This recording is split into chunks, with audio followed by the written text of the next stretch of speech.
The route to the Asanbosham's caves.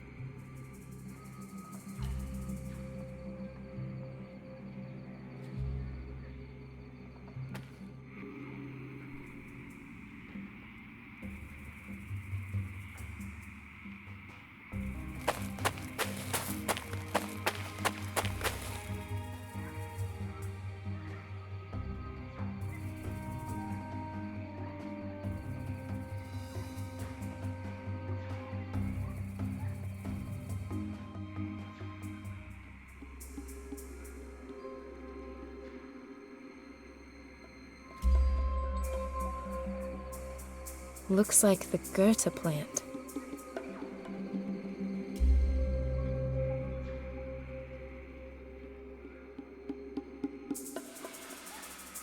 A few stems of alyssum also need to go in the pot.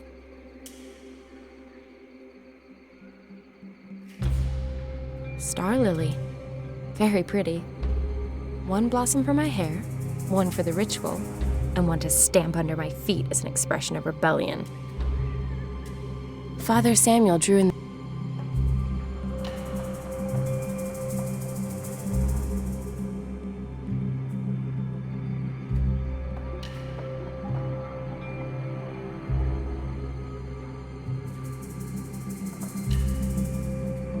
That has to be rose herb.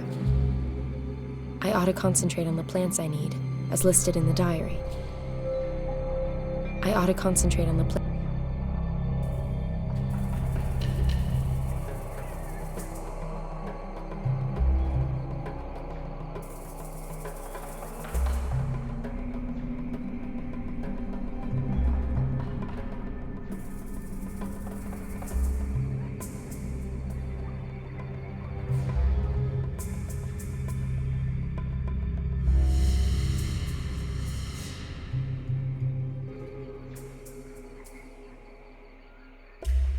I ought to concentrate on the I ought to concentrate.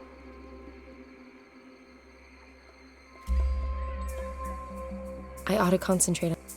I ought to concentrate on.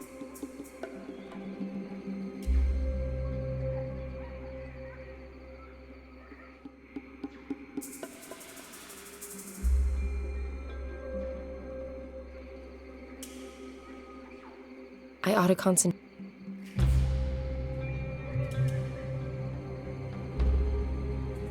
I ought to concentrate on the plants.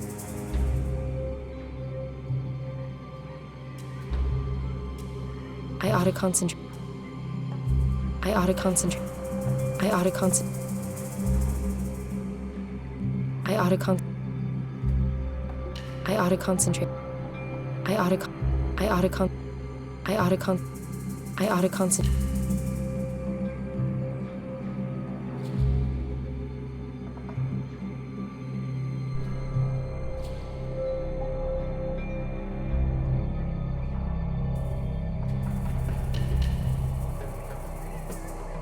I ought to concentrate on the.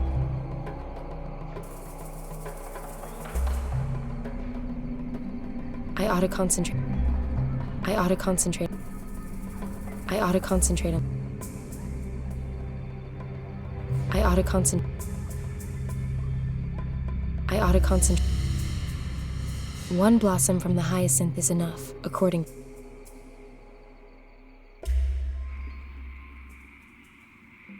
The Asanbosham's caves must be near here. Hopefully the professor's doing all right.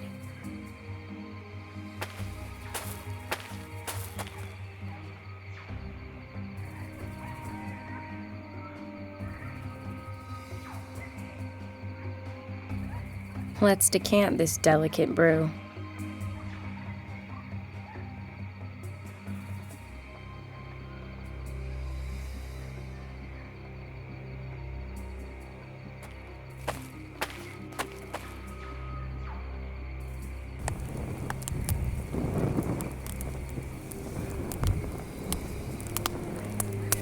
Home economics is for housewives.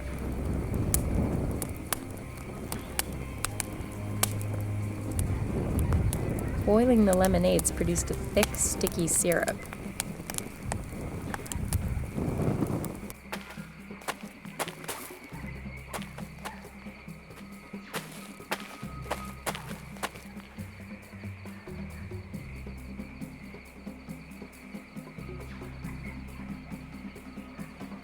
That should work.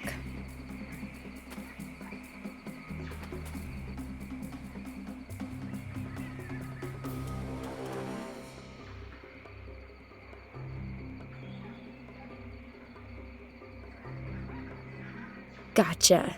The ant stuck to the brush.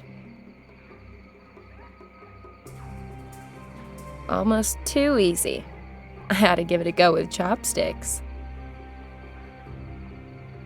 Gotcha. One more. A respectable kill. Peters, the big small game hunter.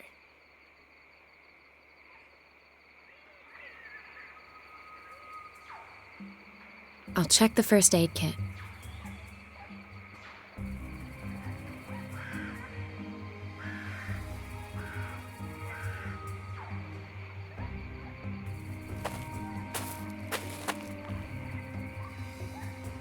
The entrance to the caves, and no sign of the professor. I'd better go in and take a look. After carrying out the written instructions for Father Samuel's protection ritual, of course. I have absolutely no inclination to go catching hideous jungle monster disease.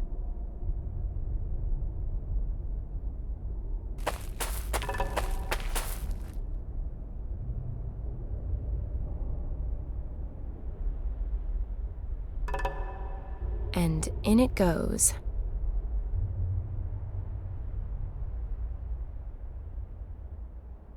And in it goes.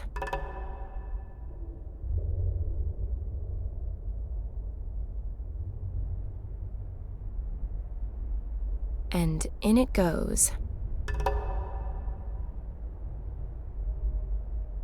So, that ought to be all the ingredients. Let's see what happens. Ugh, the way that stinks, just the smoke could keep pretty much anything away from me.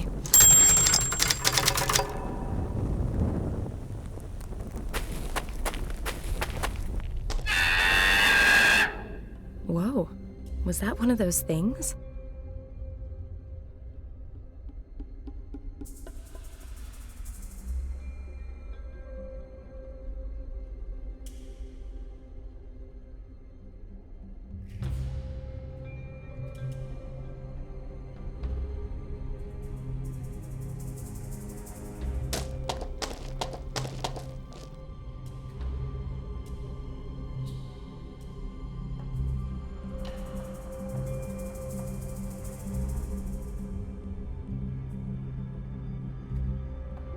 A mask with eyes, mouth, and some kind of war paint.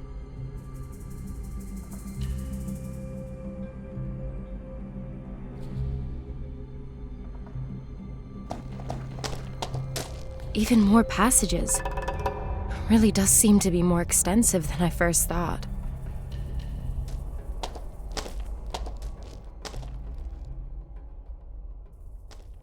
Looks different from the other rocks. What is it?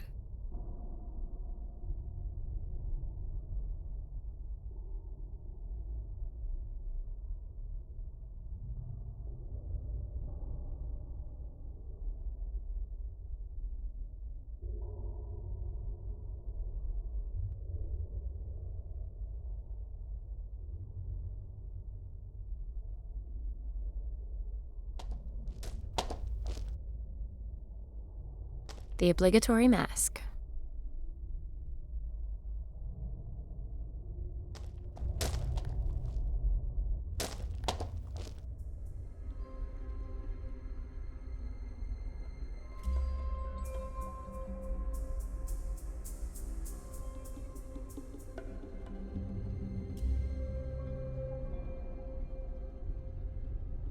Not the slightest trace of Prof. Hartman. Only more passages that lead deeper into the caves.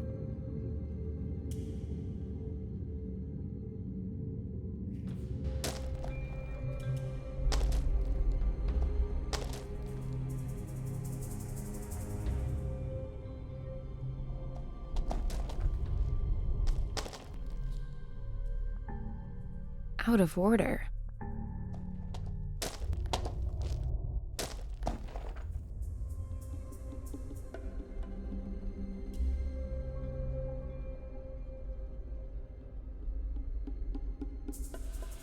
The lemonade is boiled.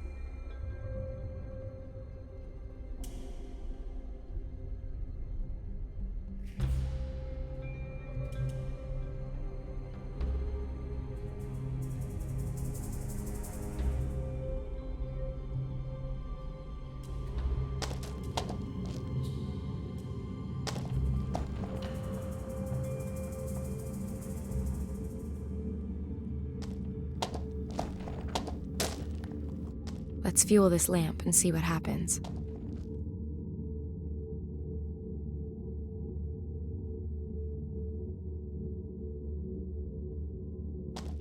The resin's burning.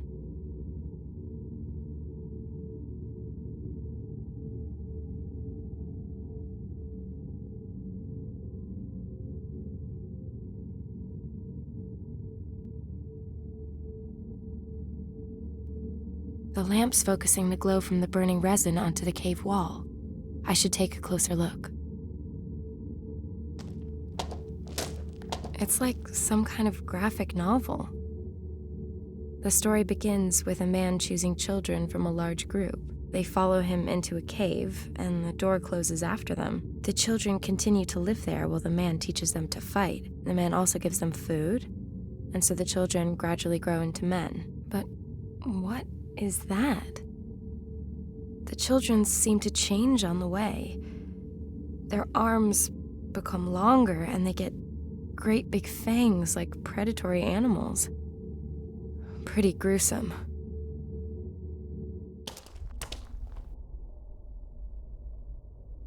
The poor children. If I only knew how they were changed, they'd make the story of the century. Perhaps the professor knows the answer, if he's still alive.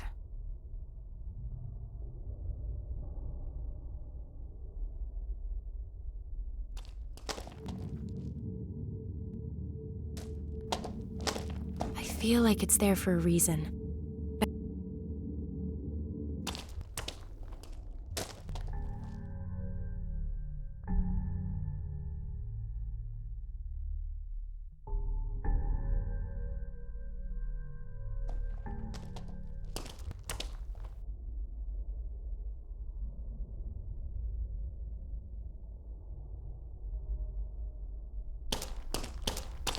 I feel like it's there for a reason. I don't think there's anything.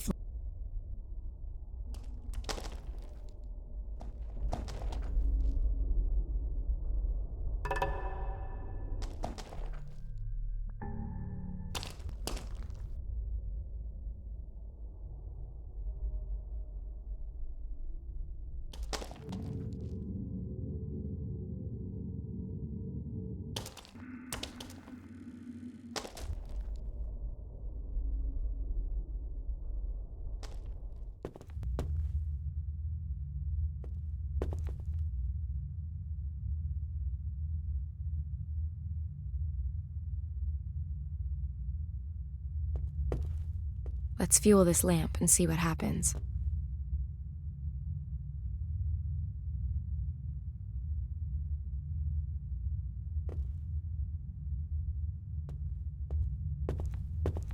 The poor children. If I only knew how they were changed, they'd make the story of the century. Perhaps the professor knows the answer, if he's still alive.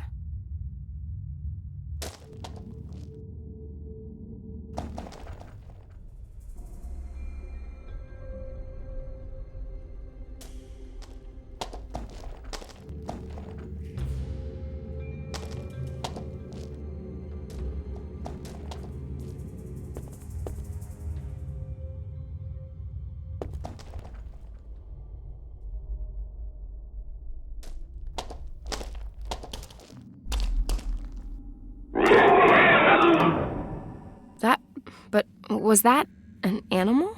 Or a human? Or...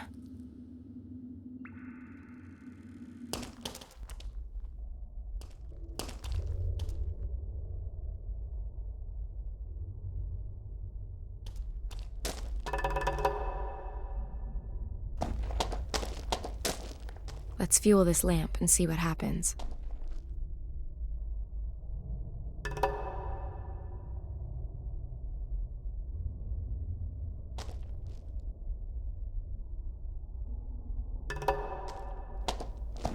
poor children.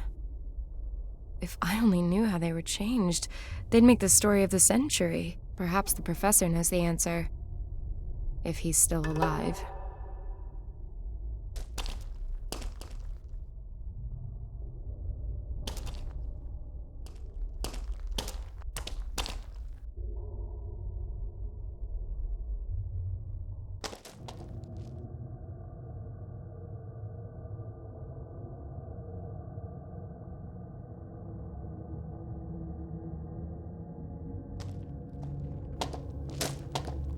This mechanism with the 5 stone wheels would appear to open the door in this room.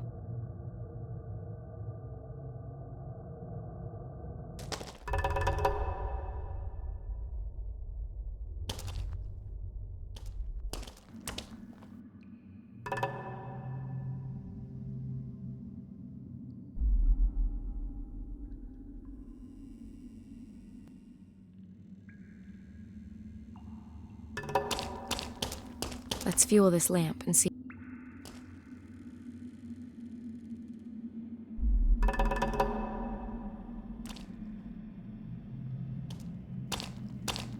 The poor children. If I only knew how they were changed, they'd make the story of the century. Perhaps the professor knows the answer.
The symbols on the stone wheels look familiar.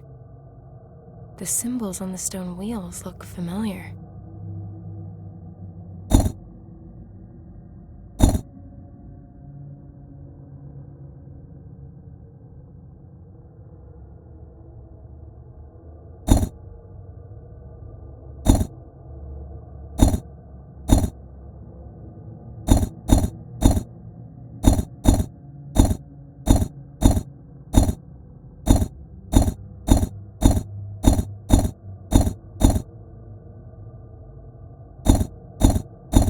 The symbols on the...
The door won't open.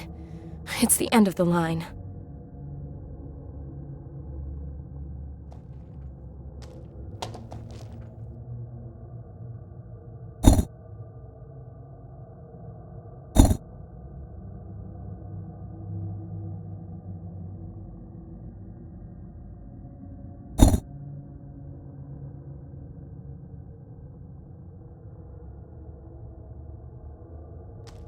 The door won't open. It's the end of the line.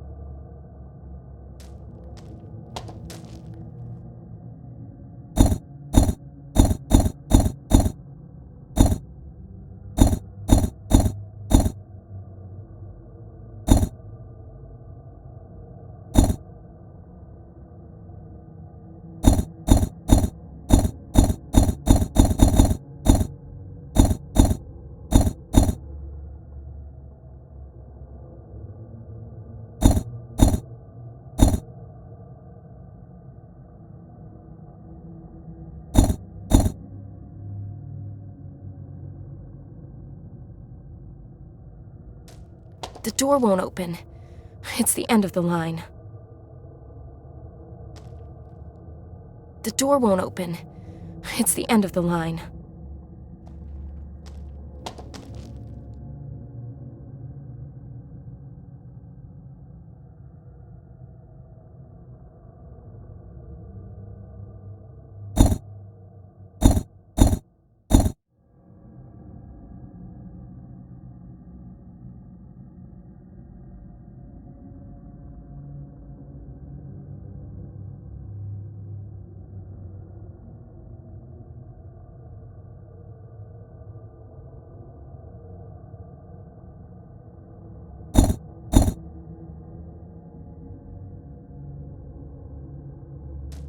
The door won't open.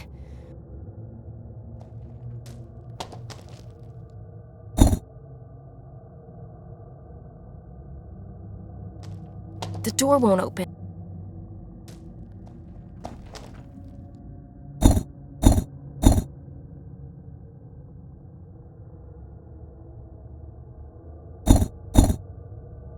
You have launched the this means, but don't worry.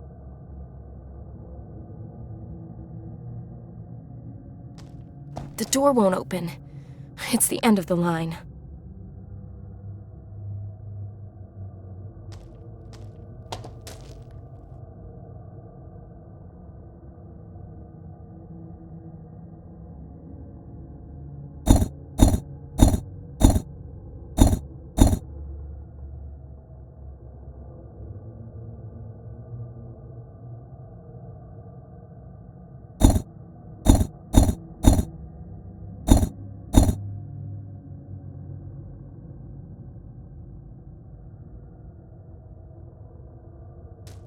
The door won't open. It's the end of the line.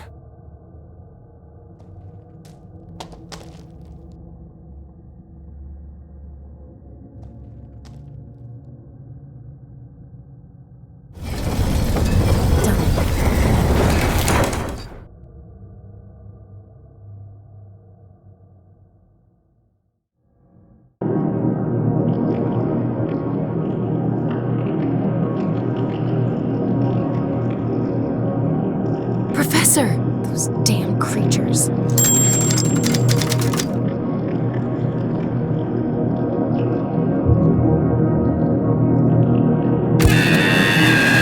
Things are getting tight here. The battery's almost empty. Herr Professor! Professor Hartman, can you hear me? He's obviously in some considerable pain. I'm not going to be able to move him until those wounds are patched up and he's feeling better.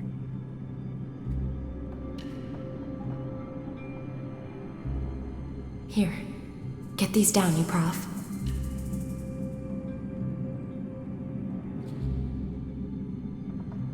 That should keep the blood off my clothes, and, broadly speaking, inside him. At least until I get him out of here. That will have to do until we get back to the mission. Don't worry, Professor. I'll get us out of here.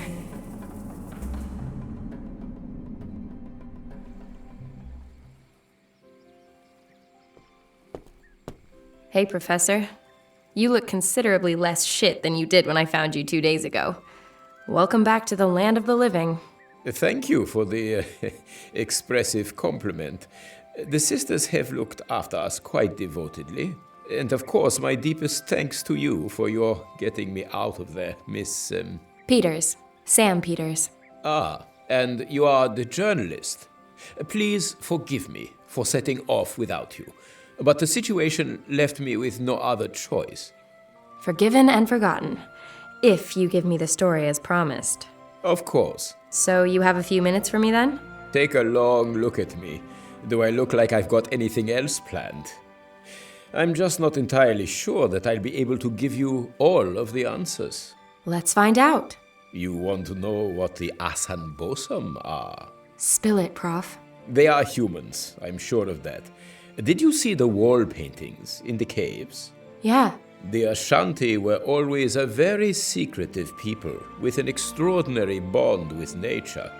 As with all native peoples, their living space also forms the basis for their existence. They naturally defend it with every means at their disposal. At some point, the Ashanti shaman must have realized that they would not be able to defend their lands indefinitely from outsiders. They therefore trained up some quite exceptional warriors. The ritual that's shown in the cave paintings. Correct. But those things don't appear to be human in any way. What happened? Well, it happens that there is a particular species of snail, which is incidentally the reason we were here at Lake Bosomtwi in the first place. Whose genome has changed through eating the algae brought here by the meteorite. Yes, exactly. The algae may have been carrying a virus, which, over a relatively short period of time, triggers a rapid genetic mutation in a species. There are supporting cases. On the Indonesian island of Flores, they found the fossilized remains of a very small but adult human who was a genetic successor to Homo erectus. All evidence suggests this subspecies of dwarves evolved in only a few generations as a result of their isolated environment and in response to the narrow, low-ceilinged cave systems of the region. An unbelievable evolutionary step. Relative to conventional evolution, this process really did take place at the speed of light. As with the Asanbosham. Possibly. Perhaps, as with the snail and the algae, the virus is the explanatory factor across all these examples. How far does this go? Perhaps the shaman knew that the algae possessed some form of mutational capability and raised his warriors on it. The terrifying result you've witnessed firsthand. Then these warriors are designed with the sole purpose of keeping outsiders like us away. That is my interpretation, yes. And what about this disease they carry? That, alas, is one of the questions I cannot currently answer. The Asanbosham themselves appear to be immune to it. Perhaps it's a further defense mechanism. Do you think that they killed anyone? No, at least not directly. The evidence so far suggests they were designed to keep potential aggressors at bay, not to actively eliminate them. So what now? As snail research goes, Professor, this story is more sensational than most. That may well be the case. But The shaman and the Ashanti have only been acting in the best interests of their people and in perceived self-defense. and that justifies their turning children into monsters? We don't have to approve morally. But does morality apply in the case of survival? Doesn't every nation do reprehensible things every day in the name of survival? Clearly, we are not the first Westerners to come here, and I doubt the intentions of all such visitors are as benign as our own. In this special case, I have to ask myself, even as a scientist, is knowing the answers more important than doing the right thing? Answers are what we're paid for. Then I hope never to see the day that we run out of questions. Do what you think is right. So, I have to make a decision. Should I go ahead and publish the story?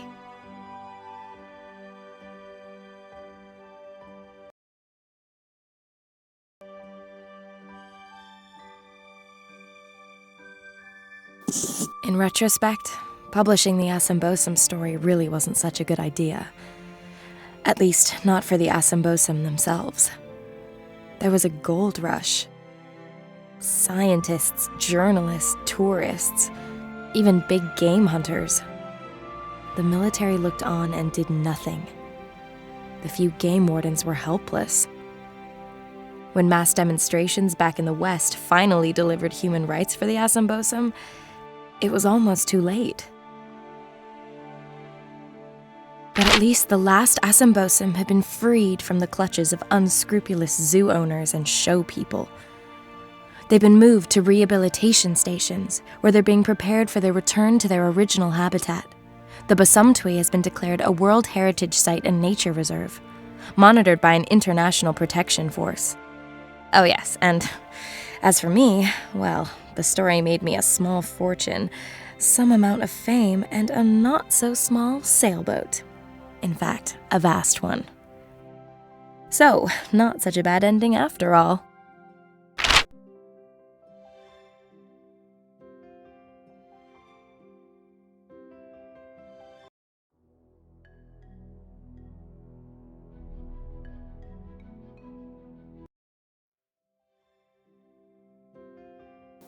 I simply didn't have the heart. May a cloak of silence remain forever over the existence of the Asanbosham. Freedom really is so much more important than anything else. Talking of freedom, that's something I can also enjoy limitlessly, though sadly not on my little sailboat. When I got back to Hamburg without a single line of copy, my editor flipped and bounced me back onto the street. Whether or not he managed to get over the small heart attack that followed, I'm afraid I don't know. And frankly, I don't give a damn.